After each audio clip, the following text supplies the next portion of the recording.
Assalamualaikum warahmatullahi wabarakatuh. Kami dari kelompok Kacang, nama saya Muhammad Syekh Farhan, NIM 138. Hari ini, hari ini saya akan mempresentasikan hasil dari proyek kami, yaitu tentang website tentang RH MP3. Jadi saya akan menjelaskan awalnya ada daftar isi yang berisi bab pendahuluan yang berisikan latar belakang, deskripsi, analisis kebutuhan sistem, use case diagram, activity diagram, skenario use case dan desain database, kemudian daftar pustaka dan lampiran. Kemudian yang di bab 1 pendahuluan latar belakangnya, musik adalah sebuah fenomena yang sangat unik yang bisa dihasilkan oleh beberapa alat musik yang mengandung irama.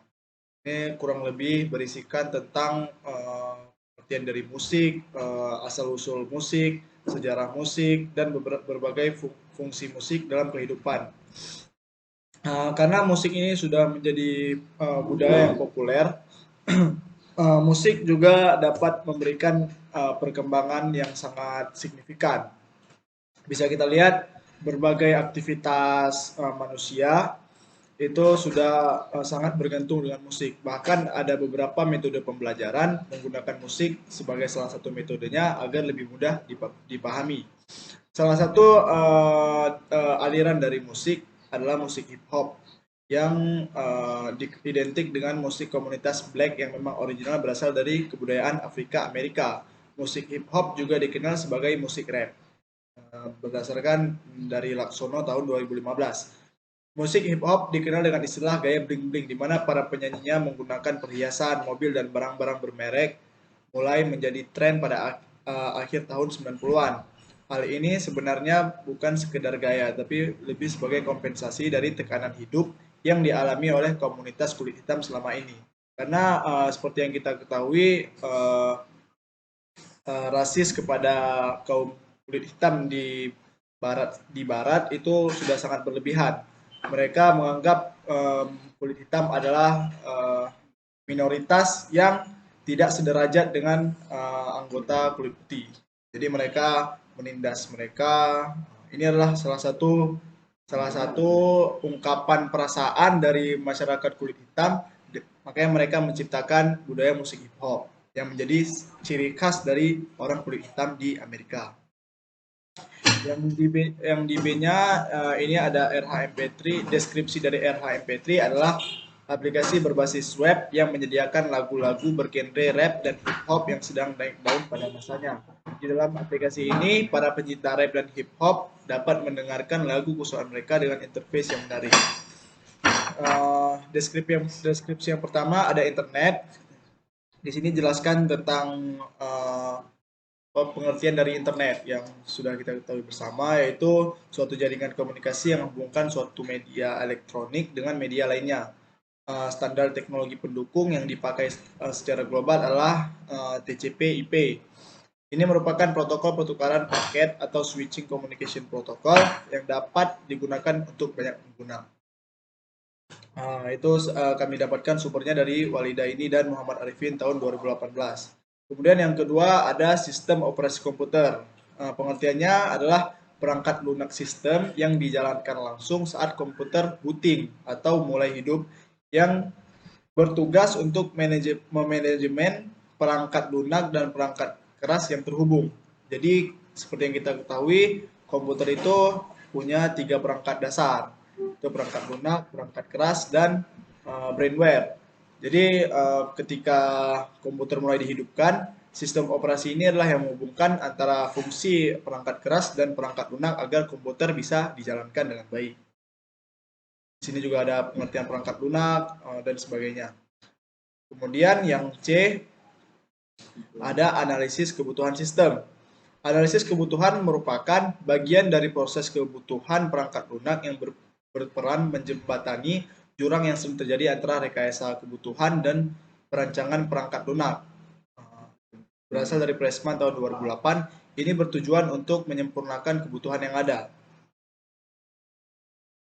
Untuk memastikan untuk memastikan pemangku kepentingan memahaminya dan menemukan setiap kesalahan, kelalaian, dan kekurangan lain dalam proses perancangan. Dalam membangun sebuah sistem yang berbasis aplikasi, perlu dilakukan sebuah tahap analisis kebutuhan sistem. Analisis ini dibagi menjadi dua bagian, yaitu kebutuhan fungsional dan kebutuhan non-fungsional. Kebutuhan fungsional. Yang pertama, kebutuhan fungsional. Apa itu kebutuhan fungsional? Kebutuhan fungsional merupakan kebutuhan yang berkaitan dengan fungsi ataupun proses transformasi yang mampu dikerjakan oleh perangkat lunak. Jadi kebutuhan fungsional ini yang pertama, ketika aplikasi yang akan dibangun harus mampu menerima inputan sebagai berikut. Yang pertama, pengguna melakukan input data diri sebelum masuk pada halaman cek status BMI. Yang kedua, pengguna melakukan input yang berupa tinggi badan dan berat badan. Kebutuhan fungsional yang pertama ketika aplikasi yang akan dibangun harus mampu melakukan proses sebagai berikut. Ini ada beberapa proses yang dilakukan ketika aplikasi akan dibangun, ada dua poin.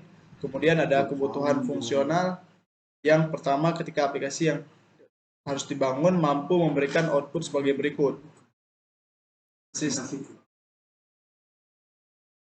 Oke, selanjutnya akan dijelaskan oleh Safwan. Selanjutnya saya akan menjelaskan use case diagram. Yang pertama ini ada admin dan user. Nah, di admin ini ada 4. Pertama untuk login, kelola data user, kelola lagu, dan logout. Pertama login, kita masukkan username dan password, dan kelola data monitoring user online, dan kelola lagu untuk menambah lagu dan menghapus lagu, lalu ke logout. Dan kalau sebagai user, kita akan bisa register dulu sebelum login, input data usernya. Selanjutnya masuk ke login, masukkan username dan password, dan selanjutnya melihat top playlist-nya, memilih genre lagu yaitu ada rap dan hip hop, dan memutar lagu, selanjutnya masuk ke logout. Jadi di bagian diagram itu ada 2 faktor yaitu admin dan user. Admin merupakan aktor yang dapat menambah, mengubah, menghapus informasi dan tips yang ada pada aplikasi, sedangkan user yang menggunakan sistem ini. Dengan menggunakan use case diagram, gambaran terhadap admin dan user dapat terlihat dengan jelas, dan alur yang dimiliki antara keduanya, penjabaran terhadap apa yang dilakukan pada sistem akan terhukum dengan baik. Selanjutnya masuk ke activity diagram. Nah, di activity diagram ini hampir sama seperti tadi.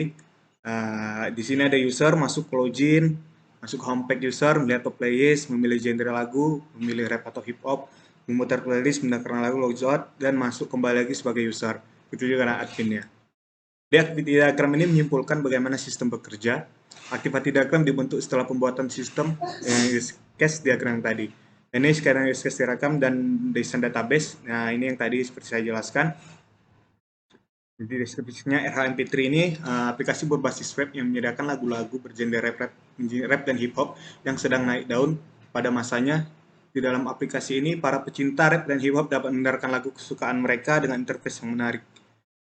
Terus selanjutnya ini name is case login, skenario-nya.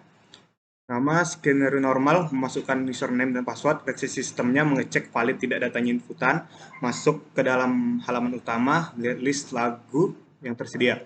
Selanjutnya skenario alternatif, memasukkan username dan password, langsung reaksi sistemnya mengecek valid tidak data inputan, menampilkan pesan login tidak valid, dan memasukkan username dan password yang valid, aksi aktornya. Selanjutnya masuk lagi ke reaksi sistem, mengecek validnya, lalu masuk ke halaman utama. Lalu saat memutar lagu, dari aksi aktornya, skenario normalnya, memilih daftar playlist, baru reaksi sistemnya pilih lagu yang ingin diputar, langsung masuk ke tampilan pemutaran lagu. Dan skenario alternatifnya, memilih daftar playlist, baru masuk ke reaksi sistemnya, memilih lagu yang ingin diputar, lagu tidak tersedia. Dan jika tidak tersedia, kembali ke daftar playlist, memilih lagu yang ingin diputar, masuk ke tampilan pemutar lagu. Lalu masuk ke menambah dan menghapus lagu. Di skenario normal, memilih menu playlist, langsung pilih menu tambah atau hapus, lagu berhasil ditambahkan atau hapus. Baru balik lagi ke aksi aktor, skenario alternatif, memilih daftar playlist, baru pilih menu atau hapus lagu. Lagu ditambah, baru reaksi sistemnya lagu dapat ditambah, dihapus, atau sedang dalam pemutaran. Baru balik lagi ke aksi aktornya, kembali ke daftar playlist, pilih menu tambah atau hapus lagu, dan lagu berhasil ditambah dan hapus lagu. Selanjutnya, desain database akan dijelaskan oleh Billy Mukberikson. Oke, selanjutnya saya akan menjelaskan tentang desain database-nya. Di sini terdapat 3 database, itu database untuk admin, user, dan juga untuk lagunya. Dan di dalam database adminnya ada ID admin, username dan password. Usernya ID user, username dan password. Untuk lagunya ada ID lagu, judul, penyanyi, dan tahun keluar. Lalu selanjutnya ada sequence diagramnya. Di sini ketika user ingin mendaftar, dia akan diarahkan ke metode go to register. Setelah selesai register, selanjutnya user dapat melakukan login dan menuju ke metode go to login. Setelah berhasil login, maka akan langsung menuju ke tampilan top playlist. Nah, dan selanjutnya jika user ingin mengklik lagu, akan menuju ke tampilan playlist dan user dapat mendengarkan lagunya. Lalu untuk kelas diagramnya ini ada untuk user, ID user, varchar, username, password juga varchar. Ini fungsi untuk mendengarkan lagu. Ada juga untuk loginnya, dia berisi email varchar dan password varchar. Untuk mutar lagu itu ada judul lagu, varchar, penyanyi varchar, dan ini metode mendengarkan lagu. Ini ada daftar pustaka yang kami gunakan. Selanjutnya ini ada beberapa lampiran tampilan dari aplikasi kami. Ini tampilan login, register, ini homepage. Untuk lebih jelasnya, ini dia tampilannya. Jadi ini tampilan dan dari awalnya itu. Ini ada untuk register here ketika belum memiliki akun, dapat register di sini. Lalu ketika kita sudah login,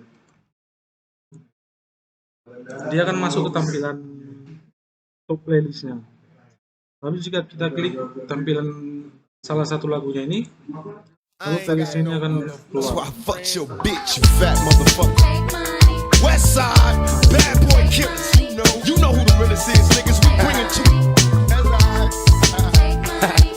Lalu untuk database-nya, kami menggunakan database MySQL.